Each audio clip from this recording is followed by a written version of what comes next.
Tshisa Sibanda lapha umoyo dokotela wenza izimanga ngokuthola umkhuhlane weOmicron. Dokotela ngamafitshane wawuthola njani umkhuhlane wakho? Siyabonga eZimbabwe. Ngemsebenzi esiwenzayo sihlala sihlola imikhuhlane eyenziwa ngama-virus. Siwakhangela ukuthi azitshintsha njani. Nxa ezitshintsha kuloko esikuthi ngesilungu i-DNA or i-genetic makeup. Sihlala sikhangela ukuthi nxa izitshintsha umbala, singathi izitshintsha umbala, yikho esikwenzayo esikukhangelayo. So le i-virus esayidiscover sakhangela sabona ukuthi isizitshintsha umbala. Izitshintsha umbala kanjalo izitshintsha isenza ukuthi inga-affect abantu abaningi, inga-infect abantu abaningi, ingabalekela ama-vaccine kumbe ingabalekela ama-treatment asekhona. So yikho sakubonayo ukuthi i-virus nxa sikhangela i-DNA, ukuhlolwa kwayo i-DNA yankhona sisibona ukuthi into le isizitshintsha umbala, isizenza inyamazane engayisiyo.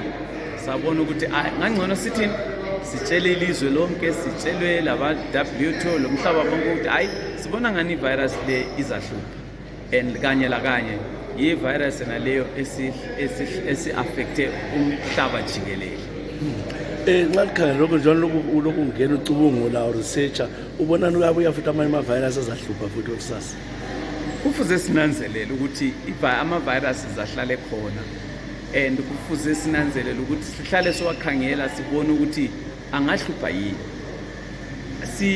Abantu kufuze bethathe ama-measures athile ukwenzela ukuthi singabe silokhu si-transmit ama-virus. Singawayekela i-transmit sizabona amanye ama-virus, but singavikela ngama-vaccine kumbe ngama-treatment kumba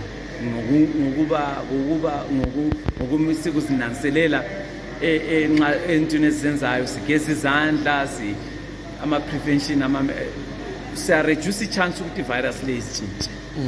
So ngibona ngani abantu singasebenzelana kuhle labazempilo kungasiza kakhulu. Uyakhuthaza yini uzulu ukuthi athathe lama-vaccine lakhona? Ngiyakhuthaza kakhulu, lami nje ngiyi-scientist ngathatha lawa ama-vaccine. And lami i-COVID ingena ayizange ingihluphe kangako ngoba ngangithethe lawa ama-vaccine.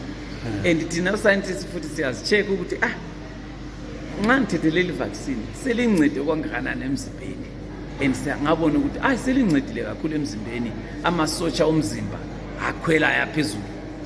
Ngabona ukuthi okay, kusho ukuthi le izanceda. And kayisimi ngedwa, abanye abaningi sebebona ukuthi amasotsha omzimba okuthiwa neutralizing antibodies engakhwela emzimbeni, i-chance yokuthi i-virus le kuyisesibhedlela is very low. So kufuze ukuthi sinanzelele ukuthi sisebenzisene labazempilo. Ayahlolwa la ama-vaccine. Vaccine ephonguyenziwa kusasa kuthiwa isifake emuntwini.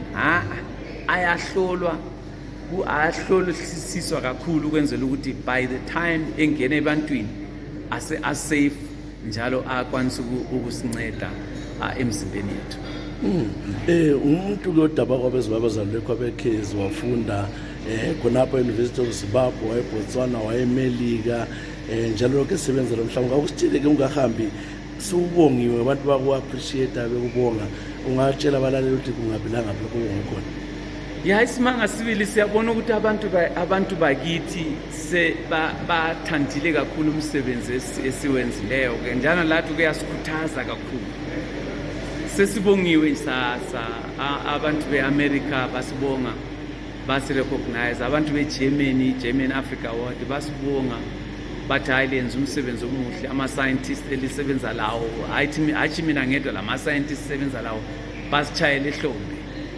Le government yeBotswana layo yasitshayela ihlombe, le government yeZimbabwe basitshayela ihlombe. Kuyabonga ukuthi nxa bebona ukuthi son of the soil, umuntu walapha ekhaya nje even esebenzela phandle bamrecognize. Lokho kuyabukeka lokho ukuthi ba-recognize i-talent. Labantu be-Martin Luther King labo basi-recognize, siyabonga sibili. Labantu bangekhaya sibili engivela khona bathi asingeke sibone abantu beku-recognize bekunika bekuchayela ihlombe all over. Sicela ubuye lapha ekhaya sikuhlabela inkomo.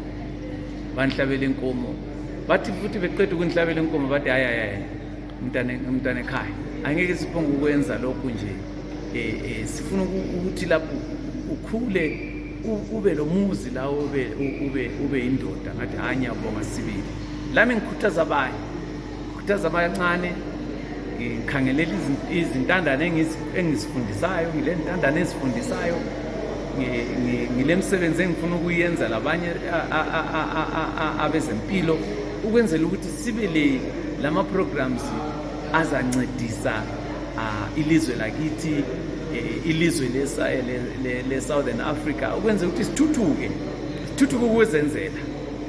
ukuzenzela i-advance ye-science sithuthuke ukuthi lathi kwesinye isikhathi lathi zathi kule vaccine yenziwe ekhaya lokho kuqakathekile and fuze abantwana nxa befuna ukufunda i-science sibathuthukise kakhulu ngoba yikho kwenza ukuthi imhlaba sibe le-health eyaphambili nxa silawetha ama-scientists and it's possible all the way from Tongotongwe village from Pisa from Topo from Kezi from Bulawayo from Botswana we have shown that it's possible.